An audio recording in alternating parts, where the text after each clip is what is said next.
have a project, and I've sort of illustrated what my project is going to be here, starting with this directory, my proj. And when you look at it, you can kind of see how it might be something that we would have done in Web Fundamentals. There's a single HTML file, and then 2 directories for CSS and JavaScript, listed here. And let's say that I'm ready to begin tracking these files, preserving the changes I make to these files using Git, using a version control system, okay? Now the first thing I'm going to be doing, the first thing I want to do is create what's known as a Git repository. So I want to initialize a new Git repository, and I'm going to be wanting to do that here in the my proj directory, the working directory of my project. Now, to do this, we will be using a git command, and the command we're using to initialize a Git repository is git init. But I want to do that command, I want to execute that command from the working directory of my project. So here in my terminal, I have changed directories into my proj so that when I run the git init command, which I will now do,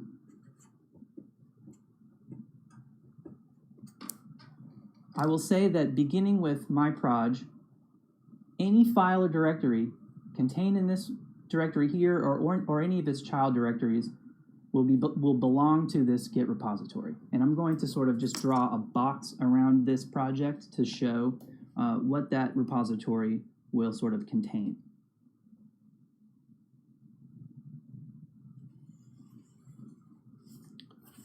So kind of starting with my proj, whoops. So kind of boxing in this thing.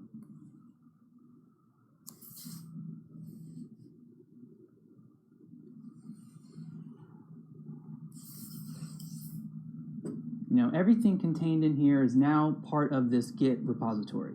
But what does that mean? What does it mean to belong to a Git repository? What I can now do is work with the files in this project, add them to our Git repository to stage changes, to make commits, to preserve changes that we make by way of commits. Let me give you an example. Let's say that I have gotten to a place in my project where I feel pretty good.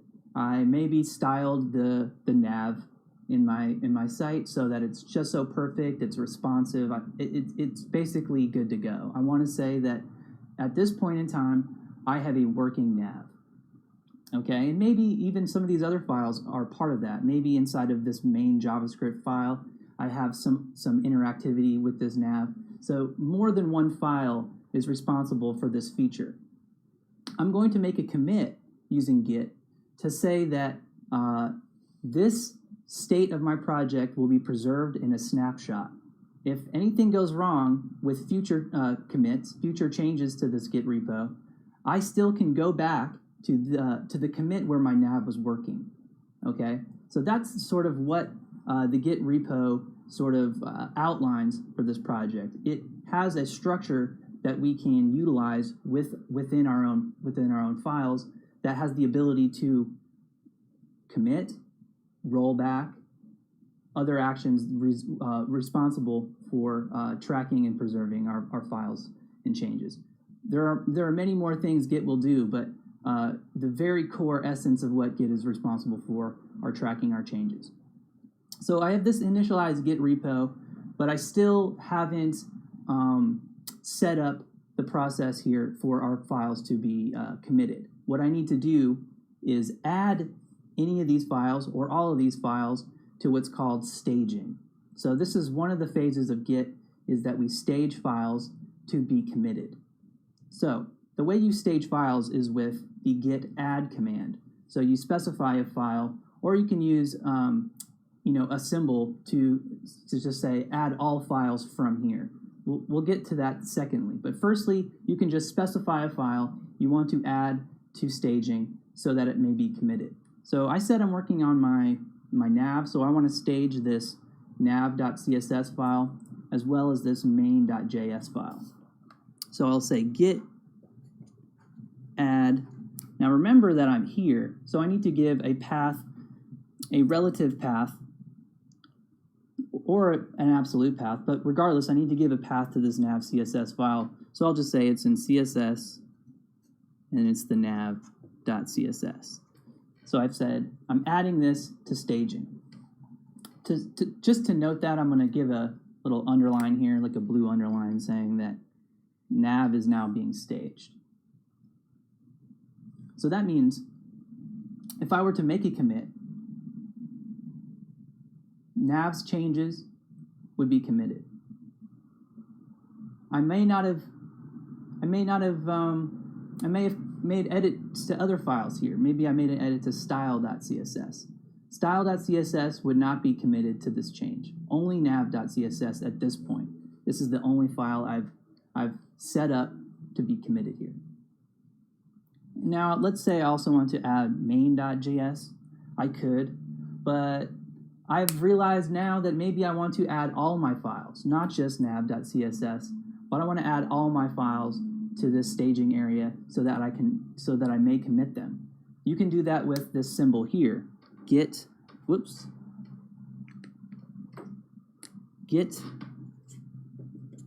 add dot. Okay, and the dot just says that add all files from this directory being my proj, because I am currently looking within this my proj directory. I'm going to add all the files and directories from here on down, so from this sort of file tree on down. So that includes this file inside of index, this file, as well as this file inside of JS, here and here. So now I've added just all of my files from within my proj. This is fine. This is great. This is all the files in my project. I have a working nav. Now I want to commit those changes. Now, with Git Commit, if you don't provide a commit message within the command itself, you will be prompted to enter one in by way of your text editor on a terminal. The default one is commonly Vim, and if you don't know Vim, it can be kind of an adventure. So when you're just starting here, you're going to want to write a message for your commit so that when other people or yourself view your commit history, you have a good idea sort of what happened. So I'll say git commit -m for the message, and then I'll just provide a message. I'll say working nav. So I have a working nav. Great. So I've committed those files. Now you can kind of put a box around this whole thing, right? And say that this is a working nav. The state of this project at this point in time is preserved. We could add more features, beef up the, I don't know, the dashboard, whatever. Make edits to this project. But if something were to go wrong, we could go back here to this particular change, to this commit, working nav, and the state of all of these files would go back to where we were. We would have that ability. So this is sort of the main loop, if you will, for how you'll be using Git to work with your project.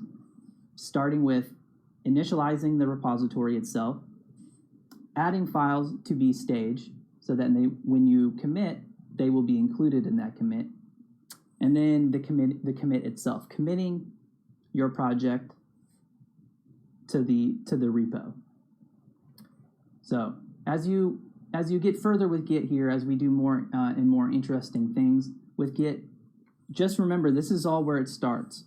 Your project itself becomes the Git repository, and then when you work with those files, it will all be included inside of your Git repo. Now, one last thing to note: when you do run this command, git init, you will be adding a directory to where you initialize the repo itself. So within my proj, you will now have a .git directory. Now, directories that begin with the dot are marked as hidden, so you won't necessarily see this directory if you were just opening your File Explorer window, at my proj. You might not necessarily see this .git directory.